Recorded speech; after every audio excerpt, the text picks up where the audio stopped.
ভাই রে ভাই, একেই বলে ছাত্রলীগের সাহস। ফেনীতে পুলিশের ব্যারিকেড ভেঙে ছাত্রলীগের বিশাল বিক্ষোভ মিছিল। প্রিয় ভিউয়ার্স, ছাত্রলীগ নিষিদ্ধ থাকা অবস্থায় পুলিশের সামনে এমন সাহস 5 আগস্টের পর এমন দৃশ্য এর আগে কেউ দেখেনি। নিষিদ্ধ সংগঠন ছাত্রলীগের বিপুল পরিমাণ নেতা কর্মী দেখে গ্রেফতার তো দূরে থাক, বয়ে পিছু হতে বাধ্য হয় ইউনূস প্রশাসন।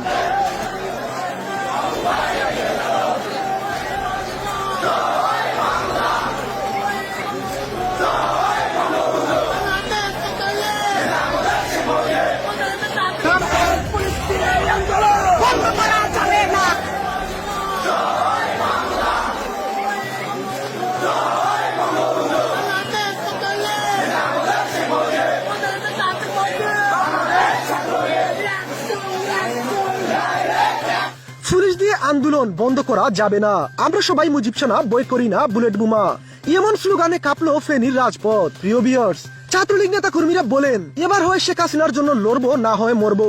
ইউনূসকে পাকিস্তান না পাঠানো পর্যন্ত আমরা এই আন্দোলন অব্যাহত রাখবো।